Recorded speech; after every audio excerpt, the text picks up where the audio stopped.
அனைவருக்கும் இனிய காலை வணக்கம். என் பேர் மகதன்யா. நான் இன்னைக்கு விண்வெளி ஆங்கிலத்துல ஸ்பேஸ் இதை பற்றி பேச வந்திருக்கேன். வானியல் மற்றும் தமிழ்.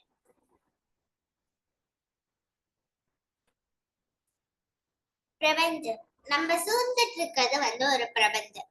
இந்த பிரபஞ்சத்துல நிறைய புதிர்களால அமைஞ்சது தான். எனக்கு ஒரு கனவு, இதுல ஏதாவது ஒரு மர்மத்தையாவது நான் சால்வ் போகணும் அப்படின்ற ஒரு கனவு இருக்கு. இந்த ஆர்வம் அப்படின்றது யார்கிட்ட இருந்து வந்துச்சுன்னா ஒரிசாபால ஐயா அவங்க கிட்ட இருந்து வந்தது.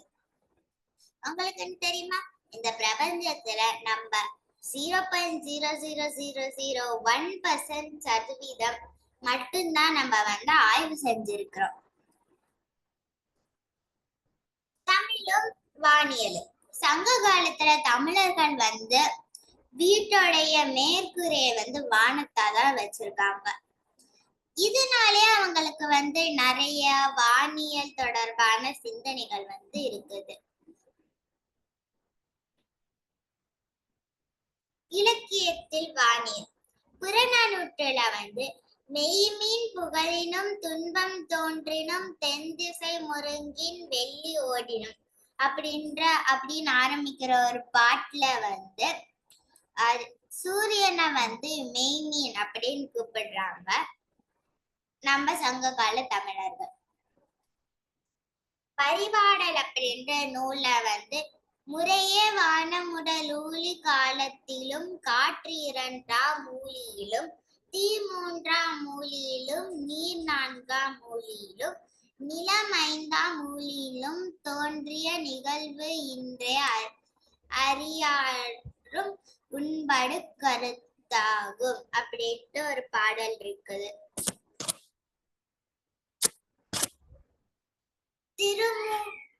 திருமுருகாற்றுப்படை அப்படின்ற இதுல உலக முகப்பு வளநேர்ப்பு திகிரிதரு பலர்புகழ் ஞாயிறு கட்டரன் அங்கு ஓவர இயமைக்கும் சேன்விலங்கு அரிரோலி அப்படின்ற பாடல்ல தமிழர்கள் சூரியன் தான் உயிர்நிலைக்கு வாழ முக்கியமான முதன்மையான காரணம் அப்படின்றத உணர்ந்திருக்காங்க அப்படின்ட்டு நம்மளுக்கு புரியுது. இன்னொன்னு பொங்கல் திருநாள் அன்னைக்கு ஞாயிற்றை தான் நம்ம முதன்மையா வச்சு கொண்டாடுறோம்.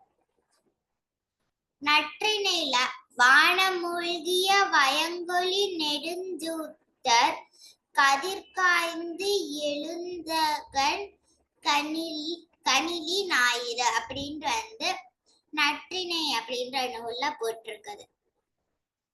மேலும் திருப்பாவை அப்படின்ற நூல்ல இத போல நிறைய பாடல்கள் இருக்குது. சங்க கால தமிழர்களுக்கு எவ்வளவு வானவியல் அறிவு இருக்குதுன்னு பாருங்க.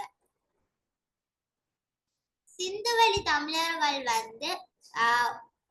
வானவியல் சிம்பிள்ஸ், அதாவது வானவியல் நிகழ்வு அதெல்லாம் குதிக்கிறதுக்கு சிம்பிள்ஸ் யூஸ் பண்ணியிருக்காங்க. அதுல இதுகள் கொஞ்சம். நன்றி, வணக்கம். இந்த வீடியோ பிடிச்சிருந்துச்சுன்னா லைக் பண்ணுங்க, ஷேர் பண்ணுங்க, சப்ஸ்கிரைப் பண்ணுங்க.